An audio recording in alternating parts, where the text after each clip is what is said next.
시어머니를 묻어버린 밤. 침묵 끝에 찾아온 나의 자유. 제1부. 새벽 3시 신데렐라의 착각. 모두가 내 결혼을 신데렐라의 기적이라 불렀죠. 보잘것없는 집안의 내가 대한민국을 주무르는 강산그룹 강태준 상무와 결혼했으니 뉴스 앵커들은 동화 같은 러브 스토리라고 떠들어댔고 사람들은 내가 세상을 다 가졌다고 부러워했어요. 하지만 나는 신데렐라가 아니에요. 나는 복수를 위해 스스로 걸어 들어간 사냥꾼입니다. 15년 전 아버지의 작은 회사를 무자비하게 짓밟아 무너뜨린 강산그룹. 그리고 그 모든 비극의 중심에 서 있던 우아한 미소의 여인, 왕현숙 시어머니. 나는 그 왕국을 안에서부터 무너뜨리기 위해 15년 동안 치밀하게 준비했어요. 태준 씨에게 접근하고 그의 마음을 얻고 그리고 마침내 이성에 입성했죠. 결혼식 날 왕현숙 시어머니는 나를 안아주며 말했어요. 하영아, 이제 너는 내 딸이다. 이 집의 안주인으로서 품위를 지켜라. 그 말이 얼마나 가식적이었는지 나는 이미 알고 있었어요. 그녀의 손길은 따뜻했지만 그 눈빛은 나를 가장 하찮은 도구로 여기고 있었죠. 그리고 시작된 새벽 3시의 시집살이. 신혼 첫날 밤 태준 씨는 술에 취해 일찍 잠들었습니다. 그때 내 방문을 연 건 다름 아닌 시어머니였어요. 그녀는 잠옷바람인 내게 냉장고에서 꺼낸 듯 차가운 물 한 바가지를 안겨주며 말했습니다. 하영아, 아무리 돈 많은 집에 시집 왔어도 돌이라는 게 있는 거란다. 이 집 화장실은 내가 특별히 아끼는 공간이야. 내가 처음 들어왔으니 내 손으로 구석구석 깨끗이 닦아놔야지. 그녀의 손에 들려있던 건 새 신부에게 어울리지 않는 화장실 변기 소리였습니다. 새벽 3시. 무릎을 꿇고 차가운 물로 대리석 바닥을 닦는 내 모습. 굴욕감보다는 기시감이 느껴졌어요. 15년 전 우리 아버지가 왕현숙에게 무릎 꿇고 빌던 그 모습. 나는 조용히 미소를 지었습니다. 네, 어머님. 이 집의 돌이 아주 잘 배워서 제대로 갚아드릴게요. 그녀는 나를 굴복시키려 했지만 나는 오히려 이 기회를 이용해 그녀의 마음을 샀습니다. 다음 날 아침 나는 싱글거리며 그녀에게 보고했어요. 어머님 덕분에 태어나서 제일 깨끗한 화장실을 봤어요. 이제 제가 매일 관리할게요. 왕현숙의 눈빛에 만족감과 함께 경계심이 스쳤죠. 이 아이가 생각보다 순종적이군. 아니면 너무 무서운 아이인가? 이 성은 내가 밟고 올라서야 할 마지막 무대입니다. 그녀의 완벽한 왕국에 흠집을 내기 위해 나는 오늘부터 가장 완벽하고 순종적인 며느리의 가면을 쓸 것입니다. 내 복수의 칼날은 이미 세워져 있어요. 제2부. 어머님의 황금 알 프로젝트. 강산그룹의 안주인이 된다는 것은 왕현숙 시어머니의 황금 알 프로젝트에 참여하는 것과 같았습니다. 그녀는 나에게 재벌가 며느리로서의 품이나 사랑을 기대하지 않았어요. 오직 한 가지, 완벽한 후계자를 낳아줄 도구 역할만을 원했죠. 문제는 남편 강태준 씨였습니다. 그는 술과 도박 그리고 어머니의 그늘에서 평생을 살아온 무능력자였어요. 하지만 왕현숙은 아들의 무능력보다 더 근본적인 문제에 집착했습니다. 바로 아이였죠. 결혼 후 한 달. 나는 시어머니의 부름을 받았습니다. 그녀는 고급 한정식집 대신 강산그룹 비밀 별장으로 나를 불렀어요. 테이블 위에는 각종 영양제와 함께 충격적인 서류가 놓여 있었습니다. 하영아, 솔직히 말하자면 태준이가 좀 약해. 내가 일찍부터 이 나라 최고의 의사들과 상의했단다. 강산그룹의 미래는 너에게 달렸어. 너는 훌륭한 자궁을 가졌지. 그러니 내가 대리모가 되어주렴. 대리모. 그것도 자신의 아들을 대신해 가장 우월한 유전자를 시험관에 주입하겠다는 섬뜩한 계획이었습니다. 물론 그 우월한 유전자가 강태준 씨의 것이 아니라는 건 두말할 필요도 없겠죠. 그녀는 나를 돈으로 산 후계자 생산 도구로 본 것입니다. 치욕스러웠지만 속으로는 쾌재를 불렀습니다. 이보다 더 좋은 기회가 있을까요? 그녀의 지옥 같은 요구가 내 복수를 위한 완벽한 발판이 되어줄 테니. 어머님의 뜻이라면 기꺼이 따르겠습니다. 강산그룹을 위한 일이라면요. 나의 순종적인 대답에 왕현숙은 흡족한 미소를 지었습니다.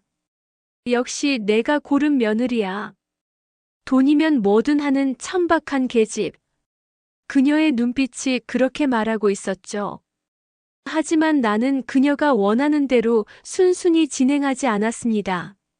나는 왕현숙에게 발각되지 않을 나만의 계획을 세웠습니다. 나는 비밀리에 연락을 취했어요. 15년 전 내 친정 아버지가 가장 믿고 의지했던 생명공학 분야의 권위자이자 지금은 깊은 곳에 은둔하고 있는 그 사람에게. 그는 내 복수 계획의 모든 것을 알고 있는 유일한 조력자입니다. 왕현숙이 준비한 최고의 유전자 샘플이 배양실로 향하던 날 밤. 나는 잠든 태준 씨의 얼굴을 바라보았습니다. 당신 어머니가 낳으려던 건 완벽한 후계자였지만 내가 낳을 건 당신 왕국을 무너뜨릴 트로이의 목마예요. 배양실에 잠입한 나는 왕현숙이 준비한 샘플 대신 아버지의 조력자가 준비해준 다른 씨앗을 넣었습니다. 이 씨앗은 겉으로는 강산그룹의 핏줄과 완벽히 같아 보일 것입니다. 왕현숙은 이 아이를 자신의 황금알이라 믿으며 소중히 키우겠죠. 그리고 그 아이가 가장 결정적인 순간 강산그룹의 심장에 비수를 꽂게 될 것입니다. 내 뱃속에 심어진 이 아이는 강산그룹을 향한 15년 복수의 서막을 여는 열쇠입니다. 나는 이제 그녀가 원하는 대로 고귀하고 순종적인 임산부 역할을 수행할 것입니다. 하지만 기억하세요. 나는 당신의 딸이 아니라 당신의 적입니다. 제3부. 세상 모든 비밀은 장부에 있다. 임신 소식은 왕현숙 시어머니를 완전히 무장해제시켰습니다. 그녀는 내게 황금알을 품은 귀한 며느리 대접을 해주기 시작했죠. 물론 그 대접 속에는 집착과 감시가 더 많이 담겨 있었지만 나는 그 잠시의 안일함을 이용해야 했습니다. 복수의 첫 번째 단계는 돈입니다. 왕현숙의 왕국은 돈 위에 세워졌고 오직 돈으로만 무너뜨릴 수 있었으니까요. 나는 태준 씨의 마마보이 기질을 이용했습니다. 태준 씨는 어머니에게 사소한 것까지 허락을 맡았고 어머니는 그걸 자랑처럼 여겼죠. 나는 그에게 이렇게 속삭였습니다. 여보, 어머님 서재에 있는 금고 말이에요. 귀중한 문서를 안전하게 지키는 방법, 제가 따로 알아봐 드릴까요? 순진한 남편은 이 말을 그대로 왕현숙에게 전달했습니다. 그리고 이어진 시어머니의 반응은 예상대로였어요. 내 서재 금고를 건드려. 감히 내가 내 비밀을 엿보려 해. 주제를 알아야지, 서하영. 그녀는 나를 경멸했지만 내 행동에 순진한 며느리가 남편을 챙기려다 저지른 실수라는 알리바이를 덮어씌워 주었습니다. 나는 그녀의 분노를 순종적인 눈물로 받아냈고 그녀는 안심했죠. 그녀의 방심이 바로 내가 노린 기회였습니다. 며칠 후 왕현숙이 골프 모임으로 집을 비운 틈을 탔습니다. 나는 태준 씨의 지갑에서 빼낸 열쇠로 그녀의 서재에 들어갔습니다. 비밀 금고는 벽화 뒤에 숨겨져 있었고 나는 이미 파악해둔 그녀의 생일 비밀번호를 눌렀죠. 금고 안에는 현금 뭉치와 보석이 아니라 수많은 장부와 문서가 가득했습니다. 그 중에서 가장 두꺼운 장부. 표지에는 자선재단 회계 자료라고 적혀 있었지만 내 눈에는 왕현숙의 검은 비자금 명단으로 보였습니다. 나는 휴대폰으로 모든 페이지를 찍고 중요한 내용은 따로 요약했어요. 강산그룹의 비자금 조성 경로, 정치인과 재계 인사들에게 건넨 검은 돈의 흐름, 그리고 아버지 회사를 헐값에 삼키기 위해 사용했던 불법적인 정황까지. 이 장부가 바로 왕현숙의 심장입니다. 장부를 제자리에 돌려놓고 나오려는 순간 왕현숙이 생각보다 일찍 돌아왔습니다. 문을 잠그는 딸깍 소리가 그녀의 구두 소리와 겹쳤죠. 서하영, 내가 감히 내 서재에서 뭘 하고 있었지? 그녀의 눈은 살기로 번뜩였지만 나는 배를 감싸 쥐고 연약한 표정을 지었습니다.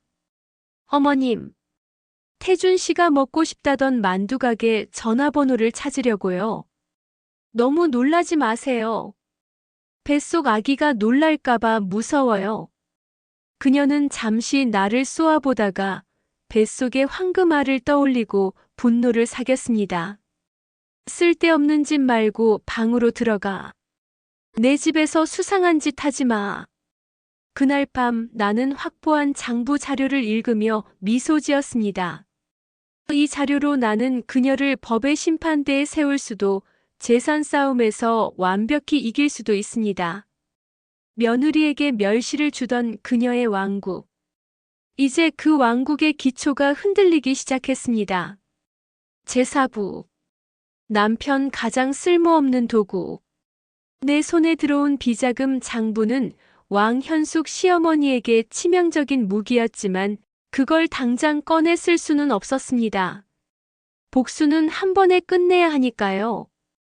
그녀를 무너뜨리는 동시에 나는 이 집에서 완벽하게 나쁜 며느리가 아닌 피해자로 남아야 했습니다. 그런데 예상보다 빨리 시어머니가 나를 시험하기 시작했습니다. 그녀는 내가 임신으로 나태해졌다며 매일매일 내 일거수일투족을 감시했어요. 그리고 어느 날 가장 비열한 함정을 팠죠. 하영아, 내가 요새 너무 혼자 다니는 것 같아. 내 비서 중 한 명을 내 운전기사로 붙여줄게. 며느리 몸조리도 중요하지만 품위를 지키는 게 더 중요하단다. 그녀가 붙인 비서는 사실 내가 외도하는지 감시하고 가능하다면 함정 불륜을 유도해 나를 이 집에서 쫓아내려는 스파이였습니다. 그녀는 내가 비자금 장부를 봤을지도 모른다고 의심하고 있었던 거죠. 나는 그 비서에게 시종일관 차갑고 냉정한 태도를 유지했습니다. 그녀의 유도와 회유에 넘어가지 않았죠. 하지만 이대로 끝낼 수는 없었습니다. 이 함정 불륜 계획을 역이용할 방법을 찾아야 했어요. 나의 약점은 남편 강태준 씨였습니다. 그는 엄마의 비위를 맞추지 못하면 폭력적으로 변했고 술에 취하면 감정을 주체하지 못했죠. 나는 그 점을 파고들었습니다. 어느 날 저녁 식사 자리. 나는 왕현숙이 가장 아끼는 골동품 화병을 실수인 척 깨뜨렸습니다. 순간 왕현숙은 분노했지만 뱃속의 아이 때문에 소리를 지르지 못했죠. 대신 옆에 있던 태준 씨에게 화살을 돌렸습니다. 너는 내 아내 교육 하나 똑바로 못 시키니? 이 무능한 자식아. 모든 분노를 어머니에게서 전가당한 태준 씨는 그 밤 술에 취해 내 방으로 왔습니다. 그는 술 냄새를 풍기며 나에게 소리쳤어요. 다 내 탓이야. 내가 조심했으면 우리 엄마가 나한테 소리 지르지 않았을 거 아냐. 그가 나에게 주먹을 휘두르려는 순간 나는 미리 준비했던 초소형 녹음기를 품에서 꺼냈습니다. 그리고 그의 분노를 더욱 자극했죠. 이런다고 뭐가 달라져요? 엄마한테 평생 무시당하고 사는 무능력한 아들일 뿐이잖아요. 태준 씨는 이성을 잃고 나에게 폭력을 휘둘렀습니다. 나는 배를 감싸 쥐고 절규했고 그의 폭력적인 비명과 내 고통스러운 신음은 녹음기에 고스란히 담겼습니다. 다음 날 아침 나는 몸에 든 멍을 숨긴 채 조용히 병원을 다녀왔습니다. 왕현숙은 내 멍을 보고도 모른 척했어요. 오히려 나를 나약한 존재로 확신했죠. 하지만 그녀는 모를 거예요. 내가 가진 이 녹음 파일이 단순한 부부 싸움의 증거가 아니라 이혼 시 남편의 유책 사유를 증명하고 나아가 그녀의 아들인 강태준을 완벽하게 사회적으로 매장시킬 가장 강력한 족쇄라는 것을. 나는 당신의 아들조차도 당신의 왕국을 무너뜨리는 도구로 사용할 것입니다. 제오부. 피는 물보다 진하지 않다. 강산그룹의 성벽에 균열을 내기 위해서는 내부에서 힘을 합칠 조력자가 필요했습니다. 아무리 내가 완벽하게 준비했더라도 한 사람의 힘으로는 역부족이었죠. 그리고 하늘은 내 편이었는지 왕현숙 시어머니의 가장 치명적인 비밀이 내 앞에 나타났습니다. 그녀의 숨겨진 과거, 그리고 그녀가 평생 외면하며 살아온 숨겨진 딸 나윤주. 나윤주 씨는 강산그룹이 아닌 외곽에서 작은 사업을 하며 살고 있었습니다. 하지만 그 눈빛은 왕현숙과 똑같은 강렬한 증오로 가득 차 있었죠. 어머니에게 버려진 피, 그 분노가 느껴졌어요. 나는 익명으로 윤주 씨에게 어머니의 비자금 장부 복사본 일부를 보냈습니다. 강산그룹에 숨겨진 상속인께 라는 메시지와 함께요. 며칠 후 윤주 씨는 격분한 채 왕현숙을 찾아왔습니다. 왕현숙은 태연하게 소리쳤죠. 내까짓게 감히 어디서 나타나? 내 존재는 내가 깨끗하게 지웠거늘. 내가 감히 이 강산그룹의 핏줄을 노네? 모든 가족이 경악했어요. 강태준 남편은 충격에 휩싸였고 나는 슬픔을 가장하며 속으로는 희열을 느꼈습니다. 이제 왕현숙의 가면은 완전히 벗겨졌어요. 나는 윤주 씨가 왕현숙에게 쫓겨나던 날 그녀를 따라 나섰습니다. 그녀는 나를 경계했어요. 당연하죠. 나는 그녀의 어머니가 가장 아끼는 며느리였으니까. 당신은 왜 나를 따라와? 당신도 그 여자처럼 나를 멸시하려는 거야? 나는 그녀의 눈을 똑바로 보며 담담하게 말했습니다. 윤주 씨, 저는 어머님께 당한 피해자입니다. 그리고 제 친정은 어머님 때문에 완전히 무너졌죠. 어머니가 당신에게 한 짓, 저도 똑같이 당했습니다. 나는 비자금 장부와 남편의 폭력 녹취록 이야기를 꺼냈습니다. 그리고 가장 중요한 한마디를 던졌죠.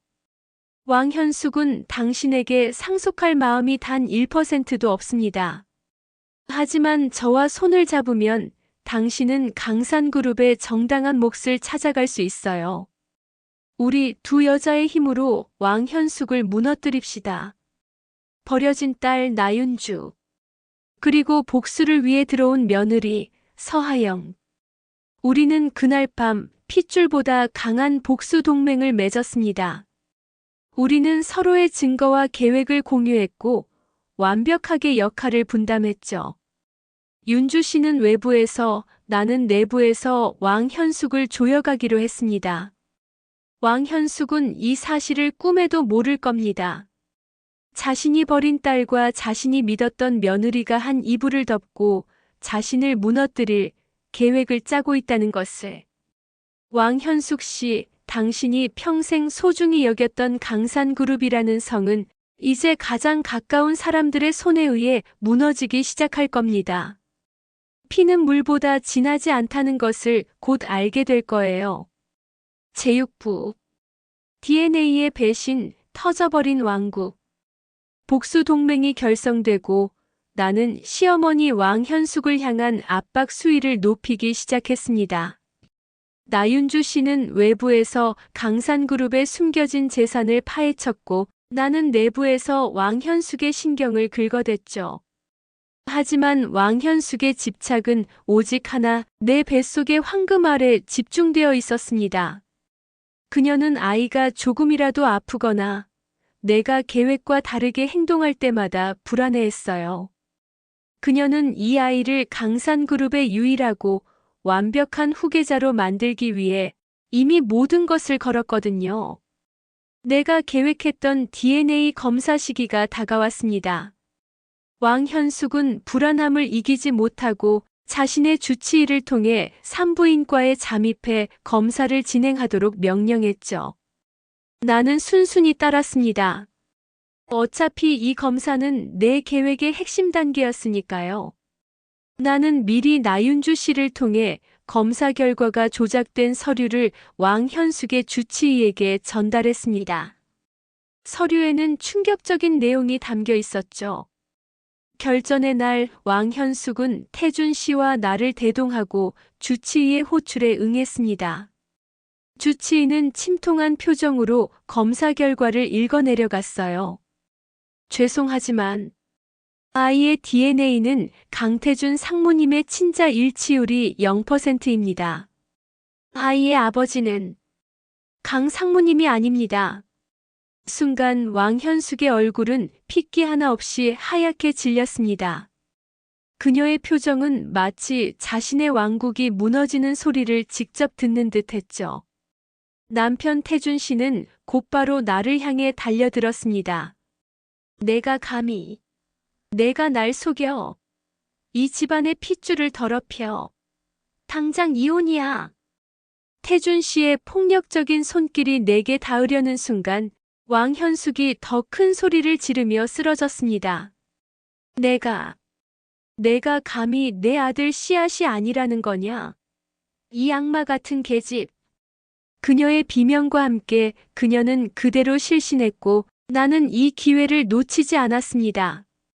나는 즉시 119에 신고하는 동시에 조용히 눈물을 흘리며 슬픔에 잠긴 며느리 연기를 완벽하게 수행했습니다. 왕현숙은 심한 충격으로 쓰러져 중환자실로 옮겨졌습니다. 그녀가 의식을 차리더라도 정신적인 충격에서 벗어나기는 힘들 거예요.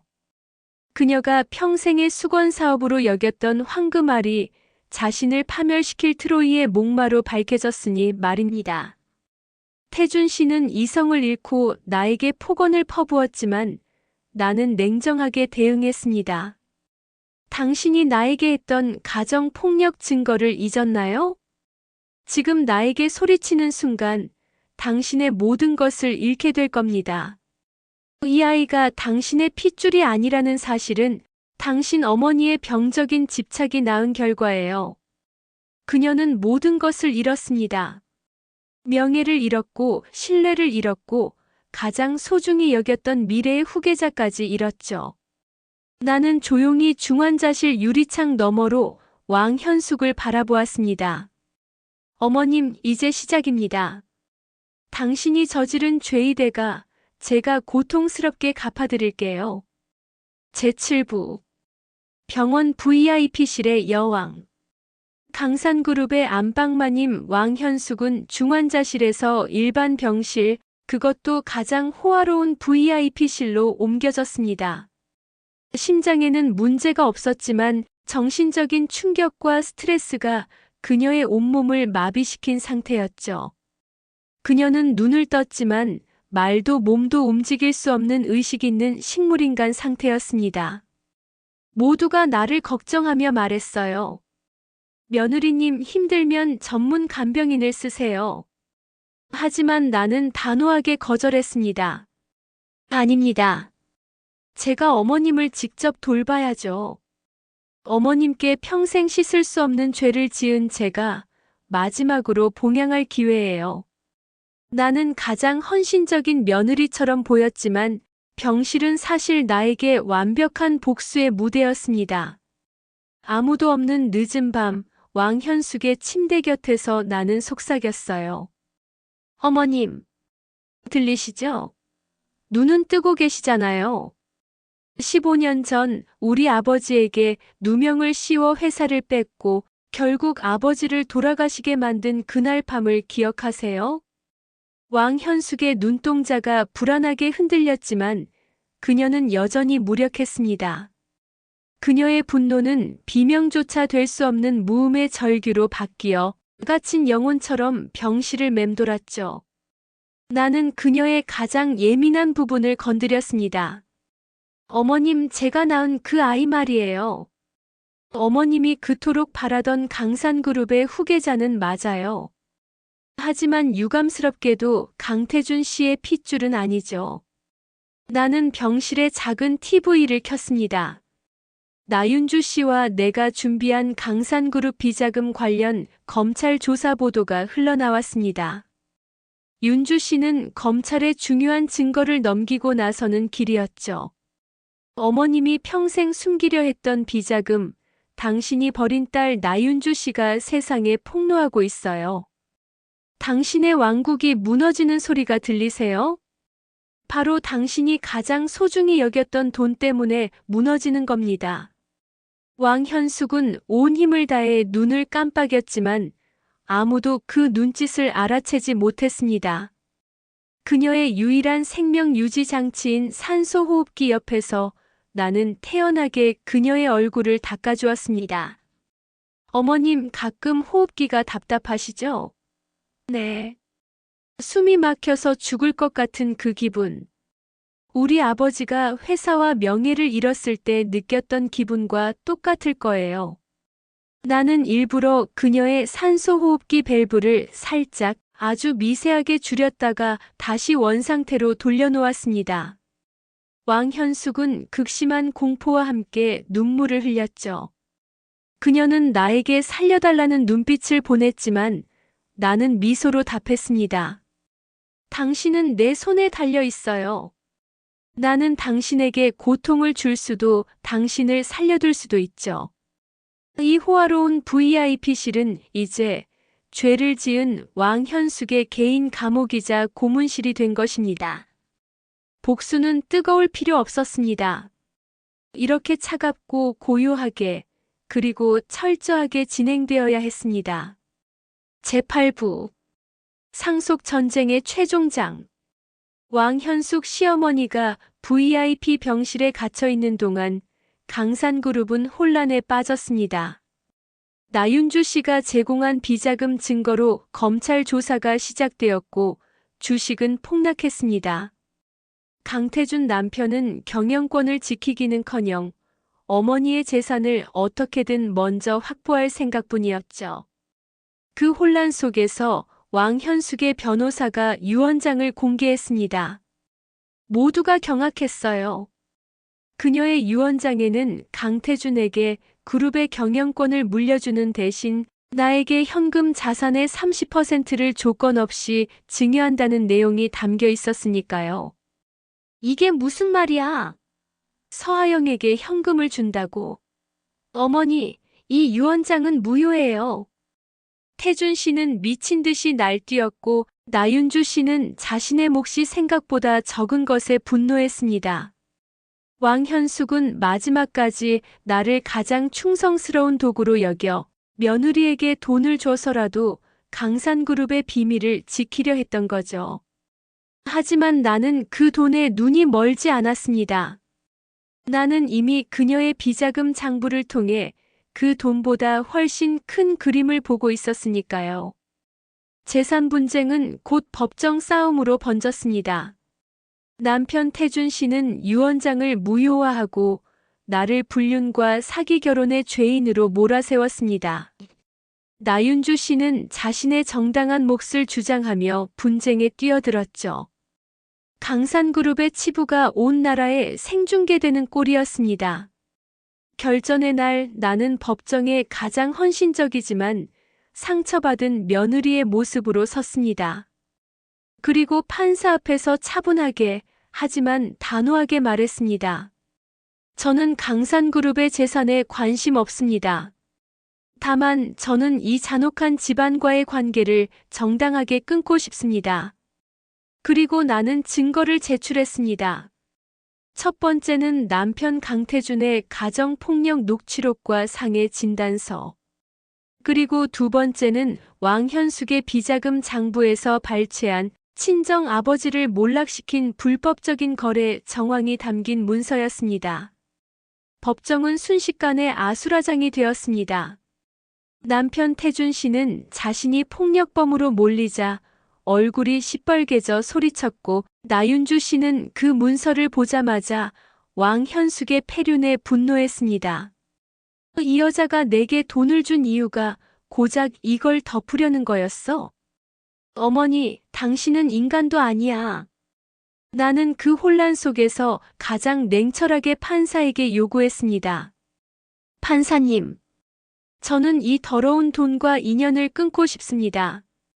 남편의 유책 사유를 인정하시고 저에게는 위자료가 아닌 자유를 선고해 주십시오.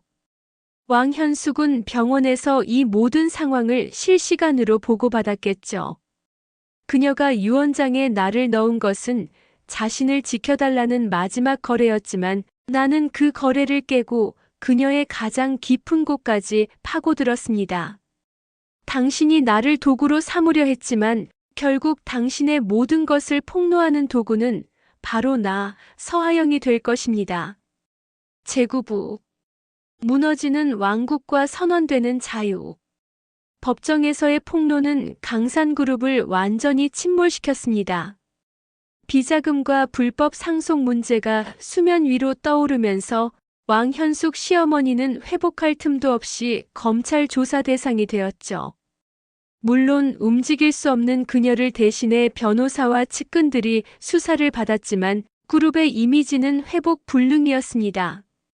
내 남편 강태준은 경영권을 잃고 어머니에게 물려받을 재산마저 나윤주 씨와의 분쟁으로 묶이자 패닉에 빠졌습니다. 평생 어머니의 돈과 권력 뒤에 숨어 살던 그는 홀로 세상에 던져진 어린아이와 같았죠. 그는 술에 취해 나를 찾아왔습니다. 이제는 폭력적인 위협 대신 비굴한 눈물을 보이며 내 발치에 매달렸습니다. 하영아, 제발 용서해줘. 내가 없으면 난 아무것도 아니야. 우리 다시 시작하자. 내가 낳은 아이, 내가 어떻게든 강산그룹 후계자로 만들게. 응, 응. 그의 구질구질한 모습을 보자 혐오감보다는 연민이 느껴졌습니다. 하지만 연민은 사치였죠. 나는 그에게서 이혼이라는 마지막 자유를 얻어내야 했습니다. 나는 태준 씨에게 미리 작성해둔 이혼 서류를 내밀었습니다. 서류에는 내가 요구하는 위자료는 단 한 푼도 없었지만 그가 더 이상 나나 내 아이를 찾아오지 않겠다는 각서가 첨부되어 있었죠. 태준 씨, 당신과의 결혼 생활, 이제 끝입니다. 당신의 폭력, 당신의 무능, 그리고 당신 어머니의 죄를 덮기 위해 내가 더 이상 희생할 이유가 없어요. 그는 서류를 보자마자 이성을 잃고 발악했습니다. 이 나쁜 년. 내가 원하는 게 돈이었잖아. 돈은 줄 테니 이혼만은 하지 마. 아니요. 제가 원하는 건 당신들로부터의 해방입니다. 돈은 어머님이 평생토록 죄를 짓고 모은 당신들의 몫이니 저는 깨끗하게 당신들만 버리겠어요. 내가 던진 이 말은 돈에만 집착하는 그에게 가장 큰 모욕이었을 겁니다. 태준 씨는 결국 모든 것을 포기하고 서류에 서명했습니다. 그의 손이 떨리는 것을 보며 나는 그에게 복수 그 이상의 파멸을 안겨주었음을 깨달았습니다. 한편 왕현숙 시어머니는 병실에서 검찰의 방문을 받았습니다. 움직일 수 없는 그녀에게 수많은 혐의가 쏟아졌고 그녀는 더 이상 명예도 권력도 심지어 자유도 없는 존재가 되었습니다. 나는 병실의 그녀에게 마지막 인사를 건넸습니다. 물론 아주 상냥한 미소와 함께요. 어머님, 저는 이제 태준 씨와 이혼하고 제 아이와 함께 이 집을 떠납니다. 어머님이 제 친정에게 했던 것처럼 저도 어머님에게 모든 것을 잃게 해드렸네요. 편안하게. 당신이 쌓은 죄의 무게를 감당하세요. 그녀의 눈동자는 증오와 절망으로 가득 차 있었지만 이제 그녀의 분노는 아무런 힘도 쓸 수 없습니다. 나는 마침내 15년 동안 짊어졌던 복수의 짐을 내려놓았습니다. 그리고 내 삶의 진정한 자유를 선언했습니다. 제10부 가장 잔혹하고 완벽한 해피엔딩. 강산그룹은 왕현숙의 폐악과 강태준의 무능, 그리고 나윤주 씨와의 지분 다툼으로 인해 완전히 와해되었습니다.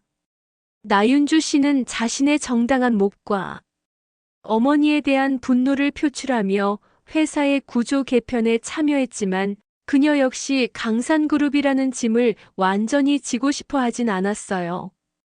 왕현숙 시어머니는 건강이 아닌 정신적인 이유로 인해 결국 강산그룹 소유의 비밀 정신병원에 감금되었습니다. 모든 것을 잃고 움직이지 못하게 된 그녀에게 그 호화로운 병실은 가장 잔혹한 형벌이었을 겁니다. 그녀는 그곳에서 평생 자신이 쌓아올린 죄의 무게를 곱씹으며 살아야 할 겁니다. 나는 이혼 후 강산그룹과의 모든 연결고리를 끊었습니다. 유언장에 명시된 현금 30%를 거절했고 위자료도 받지 않았습니다. 내가 원했던 것은 돈이 아니라 복수와 자유였으니까요. 다만 나윤주 씨가 상속받은 일부 재산과 나의 비자금 장부 폭로로 인해 회수된 강산그룹의 깨끗한 공적 자금 일부를 15년 전 우리 친정처럼 부당하게 무너진 중소기업들을 위한 익명의 재단에 기부했습니다. 복수는 끝났지만 내 삶은 이제부터가 시작이었습니다. 나는 복수를 위해 낳았던 아이를 품에 안고 아무도 모르는 새로운 곳으로 떠날 준비를 했습니다. 떠나기 전 마지막으로 나는 나윤주 씨를 만났습니다. 그녀는 이제 어깨에 힘이 들어간 강인한 여성이 되어 있었죠. 하영 씨, 당신 아니었으면 저는 평생 어머니의 그림자 속에서 살았을 거예요. 고마워요. 이제 저는 제 인생을 살 겁니다. 윤주 씨, 당신은 당신 몫을 찾았어요. 이제 남은 생은 당신 자신을 위해 살아가세요. 우리는 악수 대신 서로의 손을 꼭 잡아주었습니다. 그녀와의 동맹은 목적을 이루었고 우리는 각자의 방식으로 해방을 맞이했습니다. 아이를 유모차에 태우고 공항으로 향하는 길, 나는 마지막으로 강산그룹 본사가 있는 빌딩을 올려다보았습니다. 높고 거대했던 그 건물은 이제 파멸의 상징으로 보였죠. 나는 뱃속의 아이를 바라보았습니다.